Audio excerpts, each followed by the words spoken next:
महाप्रभु जगन्नाथ परी भुवनेश्वर आराध्य देवता महाप्रभु लिंगराज मध्य सेवन करिथांती 56 प्रकार भोग अनुरूप ढंगरे जेपरी पुरी रे रंधन कार्य करा जाय थाए सेहि भली भाबरे मध्य स्वतंत्र नीतिकांति जरिया रे ए सबु को रंधा जाय थाए। आमे ए संपर्क रे अधिक आलोचना करिबा जे दिन सारा केउ केउ विधि पालन करा जाय रोष घरे केउ विधि ठाकुरंग पई केते थर रोष घरे भोग प्रस्तुत करा जाय ए संपूर्ण विषय रे संपूर्ण आलोचना करिबा आम सहित लिंगराज मंदिरर पर्यवेक्षक रहिछंती राजकिशोर महापात्र तांको सहित अधिक आलोचना करिबा। राजकिशोर बाबू प्रथम आपन को स्वागत करूची मोबाइल 24/7 रे। जय लिंगराज प्रभु मंदिर रे आपण पर्यवेक्षक रहिछंती संपूर्ण काम को नीतिदिन आपण अनुध्यान करूछंती एवं सही हिसाब रे परवर्ती पदक्षेप कोन हेबो आपण मध्य ताहा बताई दउछंती। आमे आपण ठारु जानिबा को चाहूछु जे श्रीमंदिर रे जो पाक कार्य करा जाउछि दैनंदिन ठाकुरंग पई तो स्वतंत्र नीतिकाति चलन हिसाब रे चली आसुछि आमको आपण कहंतु जेतबे सूर्योदय परे प्रथमे रोष घरे कार्य आरंभ करा जाय क्यों भली भाव रे कार्य आरंभ करा जाय रोषई कार्य जेतेबेले हम लिंगराज मंदिर रे पाक कार्य आरंभ होबा पूर्व प्रथमे कोठ रोष चुली की परिष्कार करा जाए बड़ धोकाल करा जो आम धोकाल करा जाए बा चुली की भल की धुआ जीव बासन कुसन धुआ जीव सबू बड़ धोकाल करा जीव धोकाल सैला परे चुली की किछि अल्प किछि काठ साहाय्य होम भाया करी रखा जाए थाए तापरे पूजा पंडा सेवायत आसिकी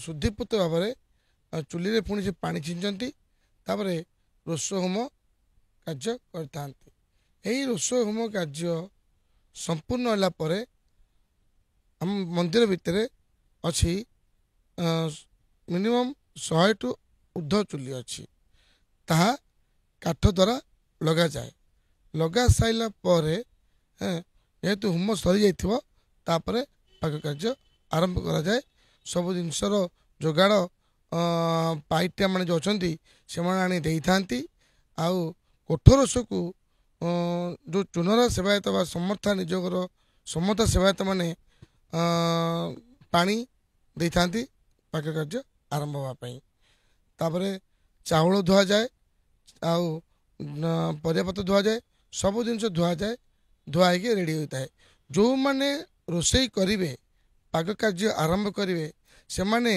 रोष को पशिया पूर्व कौन सी पान गुड़का खाइबे नहीं कौन सी माने गुड़कार किसी नथिबो बाटे से माने मुख धोई हाथ धोई गोड़ धोई चुली मध्य चुली पाखु जिवे चुली की मुंडिया मारिवे मुंडिया मार सारा परे पाक कार्य आरंभ करिवे जो धुआ कि थी चाउल डाली परिवा सब जिनस पाक कार्य आरंभ करिवे तापरे एठारे हमर किछिटा परिवा पड़े ना जो कि आप जानते बिलाती आलू टमाटो गाजर बीन जो आमर लाउ पानी कखारू ये सब किछि अच्छी बारण अच्छी परिवा गुड़ाक जी मंदिर भितर कार्य लगे ना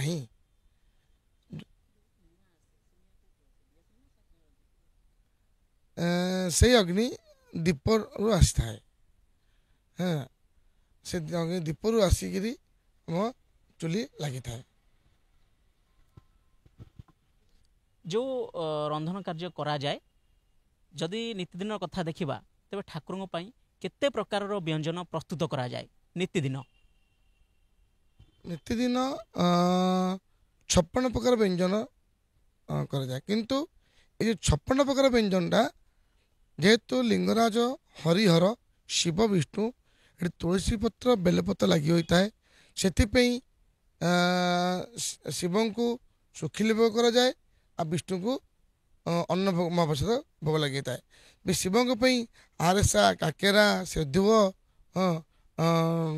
ये सब जिनस तैयारी होता है विष्णु डाली चाउल ଯେଉଁ ଆମର ଘିଅ ଅନ୍ନ, ସାଧା ଅନ୍ନ, ମିଠା ଅନ୍ନ, ଖେଚୁଡ଼ି, ମିଠା ଡାଲି, ଡାଲମା, ବେସର ସବୁ ଜିନିଷ ରନ୍ଧା ଯାଇଥାଏ।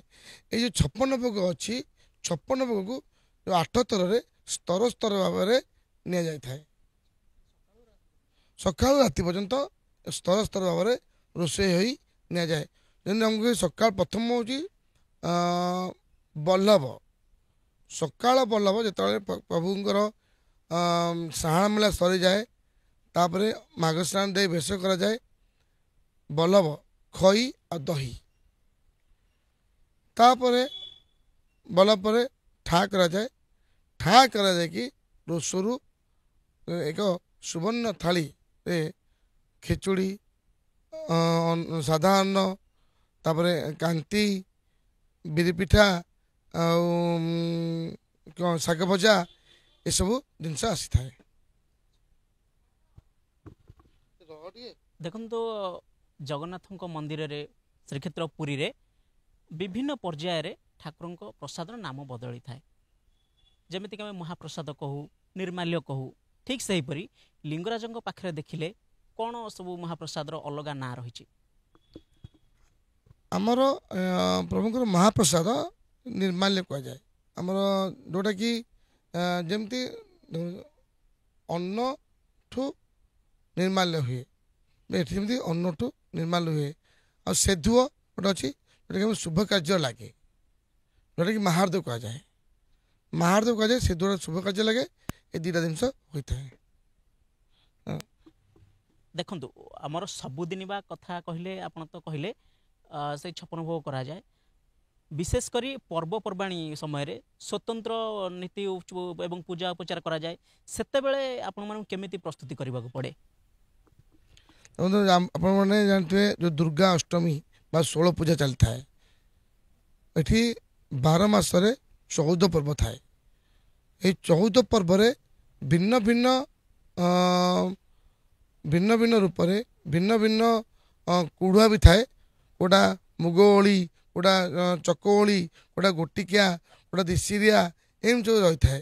କେଉଁଟା ଧଳାଙ୍ଗ କୁଢ଼ୁଆ, ଏମିତି ସବୁ ଥାଏ। ଏହିସବୁ ଜିନିଷରେ କେତେବେଳେ କ୍ଷୀରି, କେତେବେଳେ ମାଣ୍ଡୁଅ, କେତେବେଳେ ଆମ ଗହମ କ୍ଷୀରି, ଗୋଟେ ମଧୁରୁଚି, ଏଇସବୁ ବ୍ୟଞ୍ଜନ ପ୍ରସ୍ତୁତି କରାଯାଏ। ଯାନିଯାତ୍ରାରେ ସେମିତି କିଛିଟା ବ୍ୟଞ୍ଜନ ବଢ଼ିକି ଥାଏ, ଯେଉଁଟାକି ପ୍ରଭୁଙ୍କୁ ବା ମା ଭୁବନେଶ୍ୱରୀ କି ଲାଗି କରାଯାଏ। ଆଉ ଏଇ ଯେଉଁ ବ୍ୟଞ୍ଜନ ସ୍ୱତନ୍ତ୍ର ଆମର ଯେମିତି ଘରମାନଙ୍କରେ ଆମେ ଯେମିତି ହାଣ୍ଡି, ଯେଉଁ ପିତ୍ତଳ ହାଣ୍ଡି ହଉ, ଷ୍ଟିଲ୍ ହାଣ୍ଡି ହଉ, ସିଲଭର ହାଣ୍ଡି ହଉ, ଯେମିତି ରନ୍ଧାଯାଏ, କିନ୍ତୁ ମନ୍ଦିରରେ ଏହା ପଶେ ନାହିଁ। ମନ୍ଦିରରେ ମାଟି ହାଣ୍ଡିରେ ରୋଷେଇ କରାଯାଏ। ଆଉ ମାଟି ହାଣ୍ଡିର ରୋଷେଇଟା ହିଁ ପ୍ରଭୁ ଭଗବାନଙ୍କୁ ନୈବେଦ୍ୟ ସମର୍ପଣ କରାଯାଏ। ଦେଖନ୍ତୁ ଆଜ୍ଞା, ଗୋଟେ ଆଶ୍ଚର୍ଯ୍ୟକର ଘଟଣା ସମସ୍ତେ ଶୁଣିଛନ୍ତି ଯେ ପୁରୀ ଶ୍ରୀମନ୍ଦିରରେ ଯେଉଁ ରୋଷଘର ଅଛି, ମା ଲକ୍ଷ୍ମୀ ତ ସେଠି ନିଜେ ରୋଷେଇ ଭାର ସମ୍ଭାଳିଥାନ୍ତି।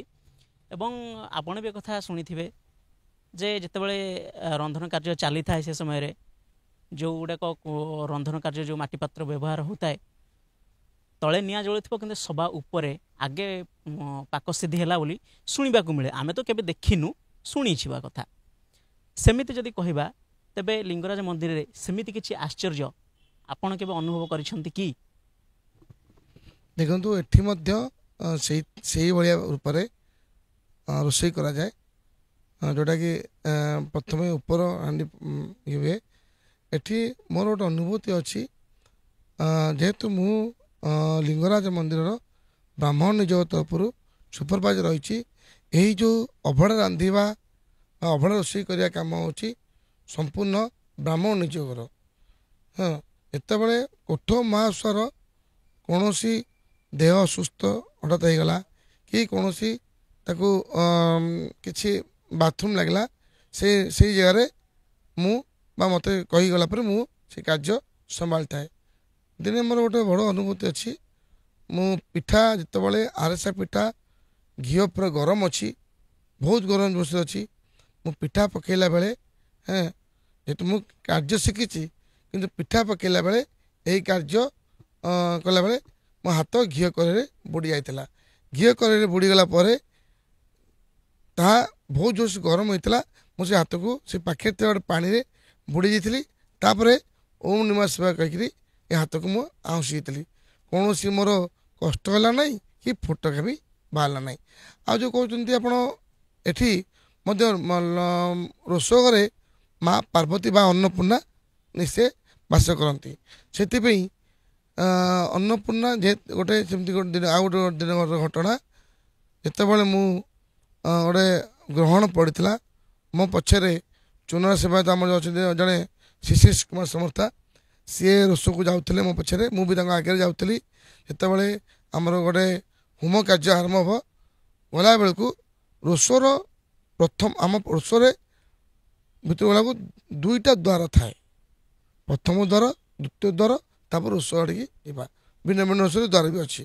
ପ୍ରଥମ ଦ୍ୱାର ଟପିକି ଦ୍ୱିତୀୟ ଦ୍ୱାର ପର୍ଯ୍ୟନ୍ତ କିଛି ପହଞ୍ଚିଛି, ମୋ ଆଗରେ କିଛି ଚାଲିକି ବା ଦୌଡ଼ିକି ପଳେଇଲେ। ମୁଁ ଟିକେ ଭୟଭୀତ ହୋଇ ପଛକୁ ବୁଲିଗଲି। ମୋ ପଛରେ ଯେଉଁ ଶିଶୁ ସମସ୍ତେ ଥିଲେ, ସେ କିଛି ହେବନି, ଚାଲନ୍ତୁ ଆଜ୍ଞା। ମୁଁ ଗଲାବେଳକୁ କୋଠରୋଷ ଆମର ଯେଉଁ ଦ୍ୱାର ଅଛି, କୋଠରୋଷ ଦ୍ୱାର ପାଖରେ ଗୋଟେ ସତେଜ ମନ୍ଦାର ପଡ଼ିଥିଲା।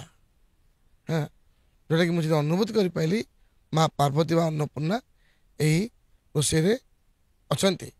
ଆମର ମହାସ୍ୱର ମାନେ ରୋଷେଇ କରୁଛନ୍ତି ଅବଶ୍ୟ, କିନ୍ତୁ ତାଙ୍କ ଭିତରେ ଅନ୍ନପୂର୍ଣ୍ଣା ରହି ନିଜେ ସେ କାର୍ଯ୍ୟକୁ ସମ୍ଭାଳୁଛନ୍ତି।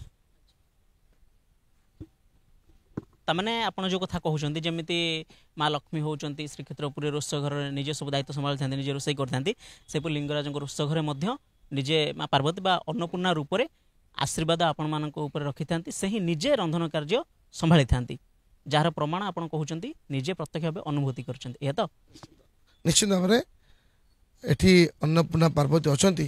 ଦେଖନ୍ତୁ, ଆମର ଗୋଟେ ନୂଆ ମହାସ୍ୱାର ନିୟୋଜିତ ହେବ। ଯେମିତିକି ଆମର ଗୋଟେ ବ୍ରତ ପନୟନ ଅଛି। ବ୍ରତ ପନୟନ ସରିଲା ପରେ ସେ ଯଦି ଇଚ୍ଛା କରିବ ମନ୍ଦିର ଯିବା ପାଇଁ, ଆଜିକାଲି ଯୁବତ ପାଠ ପଢ଼ୁଛନ୍ତି, ଯଦି ଇଚ୍ଛା କରିବ ମନ୍ଦିର ଯିବା ପାଇଁ, ମନ୍ଦିର ଯାଇ ନୂଆ ବସ୍ତ୍ର ପିନ୍ଧିବ। ନୂଆ ବସ୍ତ୍ର ପିନ୍ଧିକି ନୂଆ ପଇତାର ଧାରଣ କରିବ। ଯାଇ ଗଲା ପରେ କୋଠରୋଷ ମଧ୍ୟରେ, କୋଠରୋଷ ଦ୍ୱାର ମୁହଁରେ ସିଏ ତାକୁ ସମର୍ଥା ସେବାୟତ ତାର ହଳଦୀ ପାଣିରେ ଗୋଡ଼ ଧୋଇଦେବେ ଏବଂ ସମର୍ଥା ସେବାୟତଙ୍କର ଯେଉଁ କାନ୍ଧରେ ଥିବା ଗାମୁଛା, ଯେଉଁ ପୁରୁଣା ଗାମୁଛାରେ ତାଙ୍କ ଗୋଡ଼ ପୋଛିଦେବେ, ବା ନୂଆ ଗାମୁଛା ଯେଉଁ ଆଣିଥିବେ ସେ ଗୋଡ଼ ପୋଛିଦେବେ। ସେ ନୂଆ ଗାମୁଛାଟାକୁ ସମର୍ଥା ସେବାୟତ ନେଇଯିବେ। ଯେତେବେଳେ ସେ ପ୍ରଥମେ ନିୟୋଜିତ ହେବ, ଗୋଡ଼ ଧୋଇ ସାରିଲା ପରେ କୋଠରୋଷ ଚୁଲିକି ଯିବ, ଚୁଲି ପାଖରେ ମୁଣ୍ଡିଆ ମାରିବ ଏବଂ ଭସ୍ମ ଲଗେଇକିରି ପ୍ରଭୁ ଲିଙ୍ଗରାଜଙ୍କୁ ଟିକେ ଆରାଧ୍ୟଙ୍କୁ ଧ୍ୟାନ କରି ସେ ରହିବ। ସେଇ ସ୍ଥଳରେ ଯେତେବେଳେ ଆମର ମହାସ୍ୱର ମାନେ ରୋଷେଇ କରି ଚାଲିଥିବେ, ରୋଷେଇ କଲାବେଳେ ଆମର ଯେଉଁଟାକି ଆପଣ ଜାଣିଥିବେ, କେତେବେଳେ ଲୁଣିଆ ହେଇଯାଏ, କେତେବେଳେ ହଳଦୀ ଅଧିକ ପଡ଼ିଯାଏ, କେତେବେଳେ ରାଗ ହେଇଯାଏ, ଏଇଟା ହେବ ନାହିଁ। କାହିଁକିନା ସ୍ୱୟଂ ମା ନିଜେ ଅନ୍ନପୂର୍ଣ୍ଣା ସେଠି ଉପସ୍ଥିତ ଥାଆନ୍ତି। ସେ କେବେ ଲୁଣି ହେବନି କି କେବେ କିଛି ରାଗ ଲାଗିବନି। ସେଇଟା ଭଗବାନ ତାକୁ ନିଜେ ତିଆରି କରୁଛନ୍ତି, ମହାସ୍ୱରଙ୍କ ଦ୍ୱାରା ହିଁ ଭଗବାନ ତିଆରି କରାଉଛନ୍ତି। ସେଥିପାଇଁ ଏଠାରେ ମୁଁ କହିବା ଜରୁରୀ ଯେ ଏହି ପାକ କାର୍ଯ୍ୟ ସ୍ୱୟଂ ମା ପାର୍ବତୀ ଅନ୍ନପୂର୍ଣ୍ଣା ରନ୍ଧନ କରନ୍ତି। ଭଲ ଅନୁଭୂତି ଆପଣ କହିଲେ, ଏବଂ ମା ଅନ୍ନପୂର୍ଣ୍ଣାଙ୍କ ଆଶୀର୍ବାଦ ବ୍ୟତୀତ ଏତେ ବଡ଼ କାର୍ଯ୍ୟ କେବେ ସମ୍ଭବ ନୁହଁ ବୋଲି ଆପଣମାନଙ୍କର ମଧ୍ୟ ମତ। ଠିକ୍ ଅଛି। ଆଉ ଗୋଟିଏ କଥା, ବଡ଼ କଥା, ଯେ ବହୁ ସମୟରେ ଏମିତି ହୋଇଥାଏ, ମାରା ବୋଲି ଗୋଟିଏ ଶବ୍ଦ ଅଛି। ଭୋଗ ରାନ୍ଧୁଥିବା ସମୟରେ ଠାକୁରଙ୍କୁ ଅର୍ପଣ କରିବା ପୂର୍ବରୁ କେତେକାଂଶରେ ମାରା ହେଇଯାଏ ବୋଲି ଶୁଣିବାକୁ ମିଳେ। ଏଇଟା ଆଜ୍ଞା କେଉଁ ପରିସ୍ଥିତିରେ ହୁଏ? ଆଉ ମାରା ହେଇସାରିଲା ପରେ ଯେଉଁଗୁଡ଼ିକ ରନ୍ଧା ସରିଥିବ ସେ ତ ଆଉ ଠାକୁରଙ୍କ ପାଖରେ ଲାଗିପାରିବନି, ତାକୁ କ'ଣ କରନ୍ତି ଆପଣମାନେ? ଦେଖନ୍ତୁ, ମାରା ଆମର ବହୁତ ପ୍ରକାର ରହିଯାଇଛି। ଯେଉଁଟାକି ରନ୍ଧନ କାର୍ଯ୍ୟ ମାରାଟା, ଯଦି ପୂଜା ପଣ୍ଡା ପିଢ଼ାରେ ବସିଥିବେ, ଯଦି କୌଣସି ମହାସ୍ୱାର ମାଟି ହାଣ୍ଡି ନେଇକିରି ଗଲାବେଳେ ଯଦି ଭାଙ୍ଗିକିରି ସେଇ ଯେଉଁ ଖାଦ୍ୟ ଜିନିଷ ଯଦି ପ୍ରଭୁଙ୍କ ଦେହରେ ପଡ଼ିଯାଏ, ପ୍ରଭୁଙ୍କ ଦେହରେ ଛିଟା ପଡ଼ିଯାଏ ତାହେଲେ ପ୍ରଭୁଙ୍କର ମହାସ୍ନାନ କରାଯିବ। ସେ ରନ୍ଧନ କାର୍ଯ୍ୟକୁ ନେଇକରି ଆମର ଯେଉଁଠି ଅମୁଣିଆ କୁଆ ବା ଦକ୍ଷିଣ ପଶ୍ଚିମ ଉତ୍ତର କୋଣରେ ଗୋଟେ କୂପ ରହିଛି, ସେଇ କୂପରେ ଫିଙ୍ଗାଯିବ। ସେମିତି ଯଦି କୌଣସି ବିଦେଶୀ ପଶିଯାଆନ୍ତି ବା କୌଣସି ଦ୍ୱାର ଯଦି ଖୋଲା ଥିବ କେହି ସିକ୍ୟୁରିଟି ନଥିବେ, କୁକୁର ପଶିଯାଆନ୍ତି, ସିଏ ମଧ୍ୟ ସେଇଟା ବଡ଼ ଦୋକାଳ କରାଯିବ। ବଡ଼ ଦୋକାଳ ମାନେ ସିଏ ତ ରହିଲା ଯଦି ଠାକୁରଙ୍କ ଉପରେ ପଡ଼ିବ ସେଟା ସେଠି ମହାସ୍ନାନ ହେବ। କିନ୍ତୁ ବଡ଼ ଦୋକାଳଟା କ'ଣ, ଯଦି କୌଣସି ନନ୍ ହିନ୍ଦୁ ପଶିଯିବେ, କୁକୁର ପଶିଗଲା, ତାହେଲେ ମନ୍ଦିର ସାରା ଚୂନ ପାଣି ପଡ଼ିବ। ରୋଷରେ ପୁଣି ଆଉଥରେ ପାକ କାର୍ଯ୍ୟ ପାଇଁ ହୋମ କରାଯିବ। ରୋଷର ସେତେବେଳେ ରୋଷର ଭୋଗ ଲାଗିନଥିବ, ରୋଷରେ ରନ୍ଧା ହେଇଥିବା ଥିବା ଯେଉଁ ରୋଷେଇକି ତାକୁ ନେଇକିରି ସେ ଅମୁଣିଆ କୂପରେ ପୋତାଯିବ। ସେ ଅମୁଣିଆ କୂପରେ ବହୁତ ପୋତି ରହିଛି, ଯେଉଁଟାକି ସେ ପୋତି ହେଲେ ବି ତାର କୌଣସି ଦୁର୍ଗନ୍ଧ ବାହାରକୁ ଆସିବ ନାହିଁ। ସେଇଟା ଗୋଟେ ବିରାଟ ବଡ଼ ଯେଉଁଟାକି ରହସ୍ୟ। ତା ଭିତରେ ସମ୍ପୂର୍ଣ୍ଣ ଗୋଟେ ଠାକୁରାଣୀ ଅଛନ୍ତି, ଯେଉଁଟାକି ଆପଣମାନେ ଜାଣିଥିବେ ଯେଉଁ କଥା ହେଉଛି ଭୂତ ପ୍ରେତ ଖାଇବା। ଲିଙ୍ଗରାଜ ସ୍ୱୟଂ ହେଉଛନ୍ତି ଭୂତନାଥ। ସେଇଥିପାଇଁ କେତେବେଳେ ଯଦି ଭୂତ ପ୍ରେତଙ୍କର ଆଶା ଥିବ, ସେ ଭୂତ ସେ କୂପରେ ସେ ରନ୍ଧନ କାର୍ଯ୍ୟ ଖାଇବେ। ଆଜ୍ଞା ଦେଖନ୍ତୁ, ଆପଣ ଯେହେତୁ ମନ୍ଦିରରେ ବର୍ତ୍ତମାନ ସୁପରଭାଇଜର ରହିଛନ୍ତି, ସବୁ ଲୋକଙ୍କର ଠାକୁରଙ୍କର ମହାପ୍ରସାଦ ଉପରେ ଲୋଭ ଥାଏ ଟିକେ ପାଇଦେବି, କିନ୍ତୁ ବର୍ତ୍ତମାନ ଦେଖାଯାଉଛି ଦରଦାମ ବଢ଼ି ବଢ଼ି ଯାଇଛି। ଯେଉଁମାନେ ଗରିବ ରହିଛନ୍ତି ସେମାନେ ଇଚ୍ଛା ଥାଇ ବି କିଣିକି ନେଇପାରନ୍ତିନି। ବର୍ତ୍ତମାନ ଯଦି କଥା ଦେଖିବା ତେବେ 100 ଟଙ୍କାରୁ 300 ଟଙ୍କା ପର୍ଯ୍ୟନ୍ତ ରହିଛି। ଆକୁ ନେଇ ଆପଣଙ୍କର ମତ କ'ଣ? ଏ ଯେଉଁ ଦରଦାମ ବଢ଼ି ଚାଲିଛି, ସବୁ ପ୍ରକାର ଲୋକ ଠାକୁରଙ୍କ ପ୍ରସାଦ ପ୍ରତି ଲୋଭ ରଖିଥାନ୍ତି ପାଇବା ପାଇଁ। ଦେଖନ୍ତୁ, ଦର ବୃଦ୍ଧି ଦିନ ଦିନ ବଢ଼ି ବଢ଼ି ଚାଲିଛି, ଆମେ ମାନୁଛୁ। ଆମର ଯେଉଁ ବା କୁମ୍ଭାର ସେବା, ସେମାନେ ଆଗରୁ ହାଣ୍ଡି କୁଡ଼ା ଯୋଗାଉଥିଲେ, ସେମାନେ ଆଉ ହାଣ୍ଡି କୁଡ଼ା ଯୋଗାଉନାହାନ୍ତି। କାରଣ ଆଜିକାଲି ସବୁଆଡ଼େ ବିଲ୍ଡିଂ ତିଆରି ହେଲାଣି। ସେ ଯେଉଁ ଜମିରୁ ମାଟି ଆଣୁଥିଲେ ସେଇ ଜମିକି ବିକ୍ରି କରିସାରିଲାଣି, ତା ଉପରେ ବାହାର ଲୋକ ଆସି ବିଲ୍ଡିଂ କରିସାରିଲାଣି। ସେବାୟତମାନେ ବିକିଥିବାରୁ ବାହାର ଲୋକ ପାଇଲେ, ସେପରେ ବିଲ୍ଡିଂ କଲେ, ସେ ମାଟିର ଅଭାବ ରହିଲା, ସେମାନେ ଆଉ ଦେଲେନି। ଯେହେତୁ ଆମର ସେ ହାଣ୍ଡି କୁଡ଼ୁଆ ବାହାରୁ କିଣିବାକୁ ପଡ଼ୁଛି, ନୟାଗଡ଼ ହଉ, ବ୍ରହ୍ମପୁର ହଉ, ପୁରୀ ହଉ, କି ବା ଆମର ବ୍ରହ୍ମଗିରି ପଟୁ ହଉ, ତା ଦ୍ୱାରା ଗାଡ଼ି ଭଡ଼ା ପଡ଼ୁଛି, ହାଣ୍ଡି ମଧ୍ୟ ପଇସା ବଢ଼ି ଚାଲିଛି ଦିନକୁ ଦିନ। ସେମିତି କାଠର ଅଭାବରୁ କାଠ ବର୍ତ୍ତମାନ ଯେଉଁଟା ଥିଲା 500-600, ବର୍ତ୍ତମାନ 1500-1600 ଟଙ୍କା କାଠ କୁଇଣ୍ଟାଲ ହେଲାଣି। ସେମିତି ଚାଉଳ ହଉ, ପରିବା ହଉ, ଡାଲି ହଉ, ସବୁ ଦିନ ଦିନ ଦର ବୃଦ୍ଧି ଚାଲିଛି। ଆଗରୁ 50-60 ଟଙ୍କାରେ ପେଟ ପୁରି ଯାଉଥିଲା, କିନ୍ତୁ କ'ଣ କରିବ, ଯେଉଁ ଲୋକ ରୋଷେଇ କରିବେ ମହାସ୍ୱାର, ସେମାନେ ବି 2 ପଇସା ପାଇବେ। ହାଣ୍ଡି ପ୍ରତି ଯେଉଁ ପଇସା ପାଆନ୍ତି ସେମାନେ ବି 2 ପଇସା ପାଇବେ। ନହେଲେ ଆମମାନଙ୍କର ବି ପରିବାର ଅଛି, ଆମମାନଙ୍କର ବି ପିଲାମାନେ କିଛି ଶିକ୍ଷାଗତ ଯୋଗ୍ୟତା ବା ପାଠରେ ପଢ଼ୁଛନ୍ତି, ସେମାନେ କେମିତି ଜଣେ ପଢ଼ିବେ? ଆମମାନଙ୍କ ଯେଉଁ ପରିବାର ଅଛି, କ'ଣ କରିବୁ?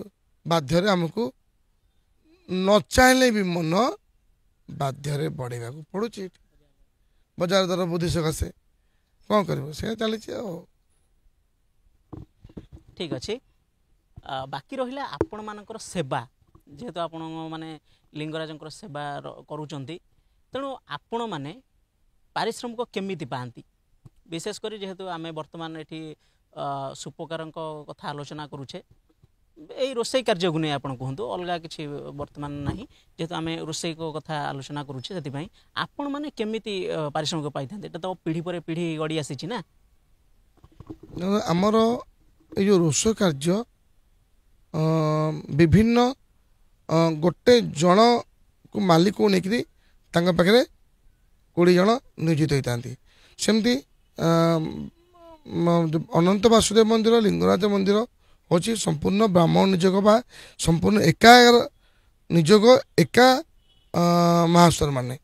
ସେଥିପାଇଁ ଯେଉଁମାନେ ସବୁ ଅଛନ୍ତି ମାଲିକମାନେ, କି ଏଠି ତ କି ମାଲିକ ଲିଙ୍ଗରାଜ କହିବାକୁ ଗଲେ, ସେଇ ଯେଉଁ ମହାସ୍ୱାର ମାନେ ଯେଉଁ ରୋଷେଇ କରନ୍ତି, ଏଇ ଯେଉଁ ହାଣ୍ଡି ପ୍ରତି ଯେଉଁ ଦର ବୃଦ୍ଧି ହେଉଛି, ଗୋଟେ ହାଣ୍ଡି ପ୍ରତି ଯଦି 100 ଟଙ୍କା କି 150 ଟଙ୍କା ବାଲା, ସେଇ ପ୍ରାପ୍ୟରେ ଯଦି 100ଟା ହାଣ୍ଡି ରୋଷେଇ କଲେ କି 50ଟା ହାଣ୍ଡି ରୋଷେଇ କଲେ, ଟଙ୍କା 1000, 1200, ସମସ୍ତେ ମିଶିକିରି 700 800 1000 1200 ପାଆନ୍ତି। ଦିନକୁ 1000 1200 ହେଇଗଲେ ଆମ ପରିବାର ଚଳି ଯାଉଛି। ଦିନିକିଆ ହିସାବରେ ହୁଏ 5 ମାସିକିଆ ମାସକୁ 30-35 ଟଙ୍କା ରୋଜଗାର କ୍ଷମତା ରହିଅଛି ପ୍ରତି ଲୋକଙ୍କର। ଦେଖନ୍ତୁ ଯେ ରୋଷ ଘରେ ଅନ୍ୟ ସେବାୟତ ଯେଉଁମାନେ ରହିଛନ୍ତି ସେମାନେ ପଶିପାରିବେ କି? ଦେଖନ୍ତୁ ରୋଷ ଘରେ ସୁଆର ନିଯୋଗର ସମସ୍ତ ଲୋକମାନେ ପଶିପାରିବେ, ପୂଜା ପଣ୍ଡା ପଶିପାରିବେ। ହଁ, ଏଠି ଭିନ୍ନ ଭିନ୍ନ ସେବାୟତଙ୍କର ଭିନ୍ନ ଭିନ୍ନ କାମ ଅଛି। କିଏ କେତେବେଳେ ରୋଷରେ ବସିପାରିବନି, କିଏ କେଉଁଠି ଗର୍ଭଗୃହରେ ବସିପାରିବନି, କିଏ କେଉଁଠି ପିଢ଼ାରେ ବସିପାରିବନି। ଏଠି ସବୁ ଭିନ୍ନ ଭିନ୍ନ ସବୁ ରହିଅଛି ସେବା। ସେଥିପାଇଁ ଯେହେତୁ ରୋଷଘରେ ପଶିବା ହେଉଛି ମହାସନ ନିଯୋଗର ସେବା, ରୋଷଘର ମହାସନ ନିଯୋଗର ପଶିବେ, ତା ଭିତରେ ଆଉ କିଏ ପଶିବେ ନାହିଁ। ସେମିତି ଅନ୍ୟାନ୍ୟ ସେବା ଅଛି, କେଉଁଟା ମହାସର କରିପାରିବେନି, କେଉଁଠି ପୂଜା ପଣ୍ଡା କରିପାରିବେନି, ସବୁ ଅନ୍ୟାନ୍ୟ ସେବା ଏମିତି ରହିଛି। ନିଜ ନିଜ ସେବାକୁ ନେଇକି ନିଜ ନିଜ ରୂପ, ସେୟା ହେଉଛି କଥା। ଏବେକାର କଥା ଯଦି ଦେଖିବା ତେବେ ମନ୍ଦିର ଭିତରେ ଦୈନିକ କେତେ ଲୋକ ଖାଇଲା ପରିକା ରୋଷେଇ କରାଯାଉଛି? ଆଜିକା ଡେଟ୍ରେ ସବୁଆଡ଼େ ରାସ୍ତାଘାଟ ଖୋଲିଗଲାଣି, ଯିବା ଆସିବାର ସୁବିଧା ହୋଇଗଲାଣି। ହାରାହାରି ପ୍ରାୟ 15-20 ହଜାର ଲୋକ ଖାଇଲା ବେଳେ ରୋଷେଇର ରନ୍ଧନ କାର୍ଯ୍ୟ ଚାଲିଛି। ହଁ, ସକାଳ ଧୂପରେ, ଭୋଗ ମଣ୍ଡପରେ, ଦ୍ୱିପହର ଧୂପରେ, ସନ୍ଧ୍ୟା ଧୂପ ଯେହେତୁ ରାତି ହେଇଯାଉଛି ସନ୍ଧ୍ୟା ଧୂପରେ ଅଳ୍ପ କିଛି ରହୁଛି, କିନ୍ତୁ ଏଇ 3ଟା ଯାକ ଧୂପରେ ଟିକେ ଅଧିକ ପରିମାଣ ରୁହେ, ସନ୍ଧ୍ୟା ଧୂପରେ କମ୍ ପରିମାଣ ରହିଥାଏ।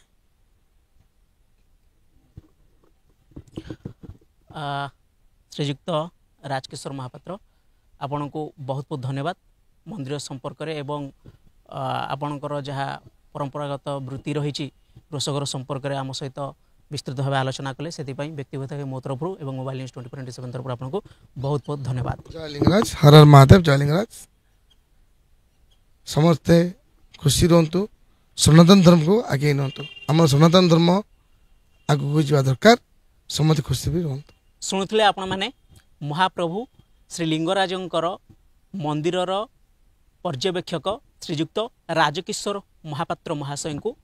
ଯେମିତି ସେ କହୁଛନ୍ତି ଯେ ରୋଷଘର ସମ୍ପର୍କରେ ଯେଉଁ ସୂଚନା ସେ ଦେଲେ, ଦୈନିକ 15-20 ହଜାର ପର୍ଯ୍ୟନ୍ତ ଭକ୍ତ ଯେପରି ଖାଇପାରିବେ, ସେ ବିଭିନ୍ନ ପର୍ଯ୍ୟାୟରେ ରୋଷେଇରେ ସେପରି ବ୍ୟବସ୍ଥା ରହିଛି।